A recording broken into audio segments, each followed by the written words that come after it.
భారత ఆర్థిక ముఖచిత్రంపై మరోసారి తనదైన ముద్ర వేసేందుకు రంగం సిద్ధమైంది. ఢిల్లీలోని నార్త్ బ్లాక్ గోడలు ఒక సరికొత్త చరిత్రకు సాక్ష్యం పలకబోతున్నాయి. ఇది కేవలం ప్రతి ఏటా వచ్చే బడ్జెట్ మాత్రమే కాదు, భారతీయ రాజకీయాల్లో ఒక మహిళా నవత లిఖిస్తున్నటువంటి అరుదైన అధ్యయనం.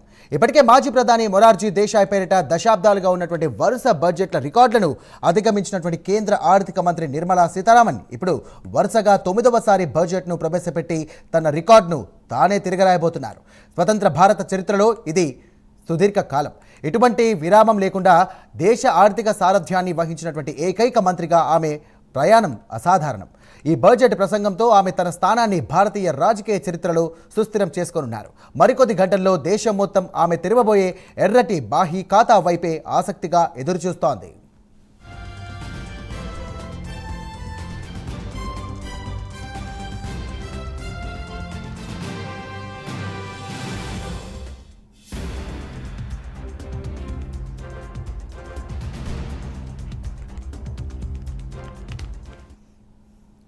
ఇక ఇందిరాగాంధీ గతంలో ఆర్థిక శాఖను నిర్వహించినప్పటికీ భారతదేశానికి మొట్టమొదటి పూర్తి స్థాయి మహిళా ఆర్థిక మంత్రిగా నిర్మలా సీతారామన్ నియామకం ఒక చారిత్రక ఘట్టం. అయితే ఈ 9 ఏళ్ల ప్రయాణం కేవలం మహిళా సాధికారతకు మాత్రమే ప్రతీక కాదు, అంతకు మించిన ఒక బలమైన సందేశాన్ని దేశానికి ఇచ్చింది.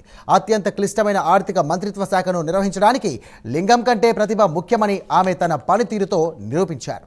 ఒక ఆర్థిక మంత్రిగా ఆమె ప్రదర్శించినటువంటి స్థిరతత్వం, అలాగే ప్రధానమంత్రి నరేంద్ర మోదీ ఆమెపై ఉంచినటువంటి అచంచలమైన నమ్మకానికి నిదర్శనం.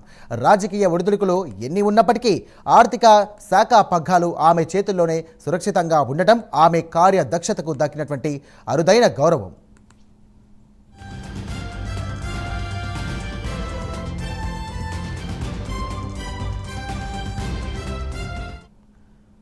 ఆమె ఆర్థిక మంత్రిగా బాధ్యతలు చేపట్టిన కొన్నాళ్ళకే ప్రపంచం ఊహించని విపత్తు కోవిడ్-19 రూపంలో వచ్చి పడింది.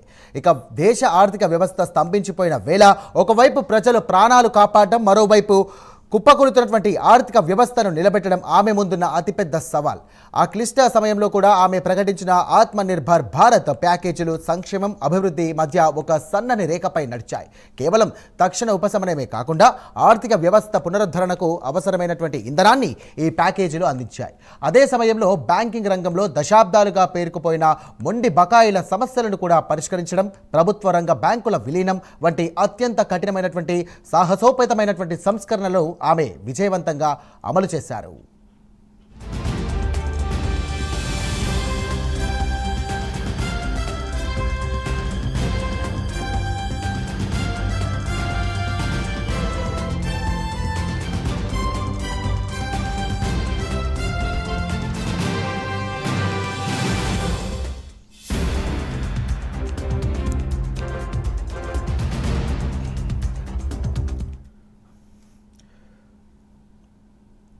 నిర్మలా సీతారామన్ బడ్జెట్ రూపకల్పన శైలి సాంప్రదాయ భారతీయ రాజకీయాలకు పూర్తిగా భిన్నంగా ఉంటుంది. తక్షణ ఓట్ల కోసం ఉచిత పథకాలను ప్రకటించే పాత పద్ధతికి స్వస్తి పలికి దీర్ఘకాలిక ప్రయోజనాలపై దృష్టి సారించారు.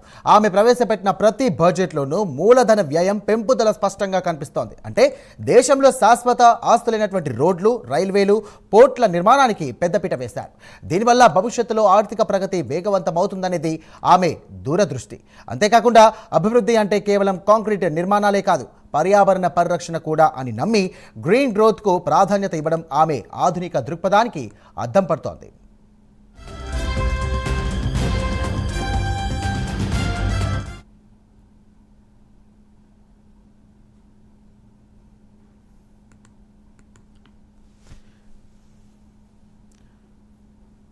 ఇక ఆమె బడ్జెట్ ప్రసంగాలు కేవలం అంకెల గారిడిగా ఎప్పుడు ఉండవు. ప్రాచీన తమిళ గ్రంథం తిరుక్కరల్ నుండి పురాణాల వరకు అనేక సాహిత్య అలాగే ఉల్లేఖనలతో ఆమె ప్రసంగాలు ఒక ప్రవాహంలా సాగుతాయి. భారత చరిత్రలోనే అత్యంత సుదీర్ఘమైనటువంటి బడ్జెట్ ప్రసంగం చేసినటువంటి రికార్డు కూడా ఆమె సొంతం. ఇక పార్లమెంట్లో విపక్షాల విమర్శలను తిప్పికొట్టడంలో ఆమె శైలి ప్రత్యేకం. రాజకీయ ఆరోపణలకు రాజకీయంగా కాకుండా ఖచ్చితమైన గణాంకాలతో, డేటాతో ఆమె ఇచ్చే సమాధానాలు ఎదుటివారిని మౌనంగా ఉండేలా చేస్తాయి. మీడియా సమావేశాల్లో క్లిష్టమైన ప్రశ్నలకు కూడా ఆమె సూటిగా, స్పష్టంగా, అవసరమైతే కాస్త కఠినంగా సమాధానం చెప్పడం ఆమె కమ్యూనికేషన్స్ పటిమను తెలియజేస్తోంది.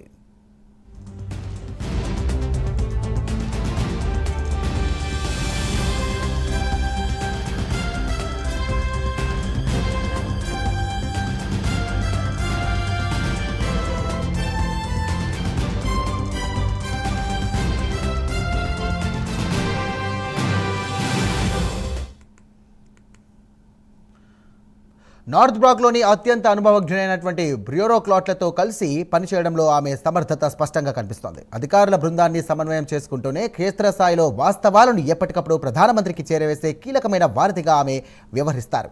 కేవలం అధికారుల మాటలకే పరిమితం కాకుండా స్వంతంగా నిర్ణయాలు తీసుకునే తెగువ ఆమెకుంది. ఆర్థిక మందగమనం ఏర్పడినప్పుడు ఎవరు ఊహించని విధంగా కార్పొరేట్ పన్నును భారీగా తగ్గిస్తూ ఆమె తీసుకున్న సాహసోపేతమైనటువంటి నిర్ణయం ఇందుకు ఒక ఉదాహరణ. సంక్లిష్టమైనటువంటి సమయాల్లో రిస్క్ తీసుకొని ఆర్థిక వ్యవస్థకు ఊతమివ్వడం ఆమె నాయకత్వ లక్షణంలో ప్రధానమైంది.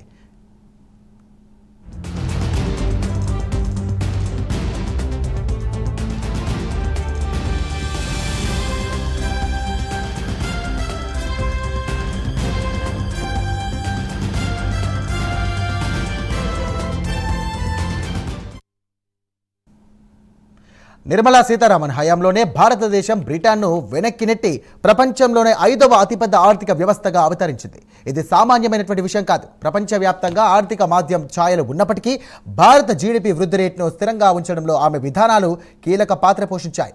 ఎగుమతులను ప్రోత్సహించడం, దేశీయంగా ద్రవ్యోల్బణాన్ని ఒక మోస్తరు నియంత్రణలో ఉంచడం వంటి అంశాల్లో ఆమె పనితీరు ఫలితాలను స్పష్టంగా ఉన్నాయి. ముఖ్యంగా అంతర్జాతీయ క్రెడిట్ రేటింగ్ ఏజెన్సీల నుండి వచ్చే ఒత్తిళ్లను తట్టుకొని భారత ఆర్థిక ప్రతిష్టను ప్రపంచ వేదికలపై కాపాడడంలో ఆమె సక్సెస్ అయ్యారు.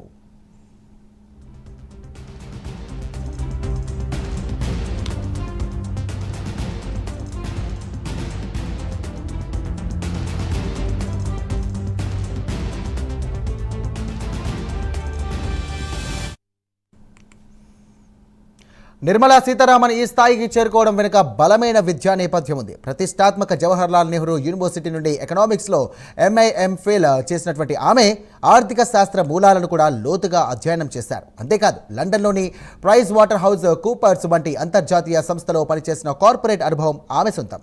ఈ అకాడమిక్ నాలెడ్జ్ అలాగే కార్పొరేట్ ఎక్స్పోజర్ ఆమెను ఒక సాధారణ రాజకీయ నాయకురాలుగా కాకుండా ఒక టెక్నోక్రాట్ పొలిటీషియన్గా కూడా తీర్చిదిద్దాయి.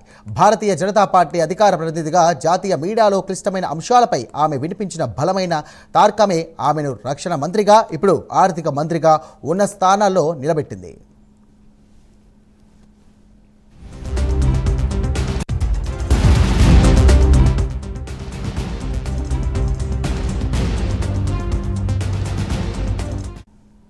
ఎంతటి సమర్థవర్ధులకైనా విమర్శలు తప్పవు. గతంలో రక్షణ మంత్రిగా రాఫెల్ ఒప్పందంపై దాడిని ఎదుర్కోవడం నుండి ఆర్థిక మంత్రిగా GST అమలు లోపాలు, అలాగే పెరిగిన పన్నుల భారం, ప్రైవేటీకరణ విధానాలపై ఆమె అనేక విమర్శలను ఎదుర్కొన్నారు. అయితే ఈ విమర్శలను ఆమె రాజకీయంగా కాకుండా విధానపరంగా ఎదుర్కొన్నారు.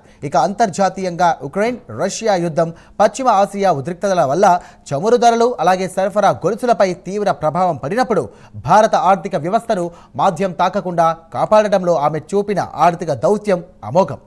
G20 అధ్యక్ష బాధ్యతల సమయంలో ప్రపంచ దేశాల ఆర్థిక మంత్రులతో చర్చలు జరిపి భారత్ గొంతకను బలంగా వినిపించారు నిర్మలా సీతారామన్.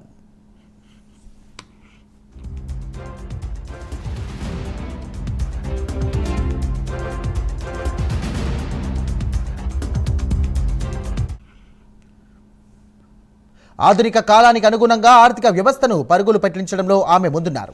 ఆమె హయాంలోనే డిజిటల్ చెల్లింపులు, UPI, ఇక ఫిన్టెక్ రంగాలు కనీవిని ఎరగని వృద్ధిని సాధించాయి. ఇక భారతదేశంలో సొంతంగా డిజిటల్ రూపాయిని ప్రయోగాత్మకంగా అమలు చేయడం, క్రిప్టో కరెన్సీపై నియంత్రణ చర్యలు తీసుకోవడం ఆమె ముందు చూపుకు నిదర్శనం. పన్ను ఎగవేతలను అరికట్టడానికి టెక్నాలజీని విరివిరిగా ఉపయోగించుకుంటున్నారు. నగదు రహిత ఆర్థిక వ్యవస్థల వైపు భారత్ను నడిపించడంలో ఆమె విధానాలు మూల స్తంభాలుగా నిలిచాయి. పన్ను వ్యవస్థను ఇక ఫేస్లెస్గా మార్చడం ద్వారా అవినీతికి ఆస్కారం లేకుండా చేశారు నిర్మలా సీతారామన్.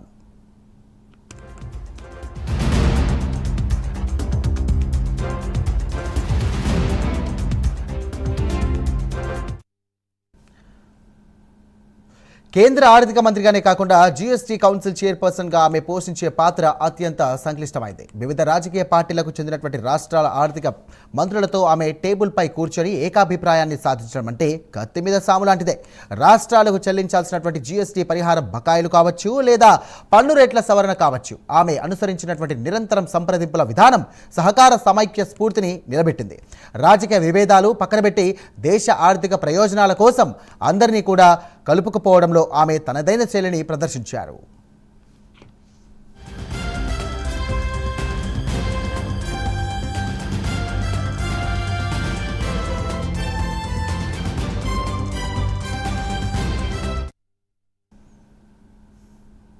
నిర్మలా సీతారామన్ కేవలం ఫైనాన్స్ లెక్కలకే పరిమితం కారు.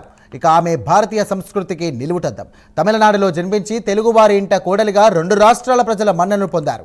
ఆమె ధరించే నూలుపోగు చేనేత చీరలు వోకల్ ఫర్ లోకల్ నినాదానికి జీవం పోస్తాయి.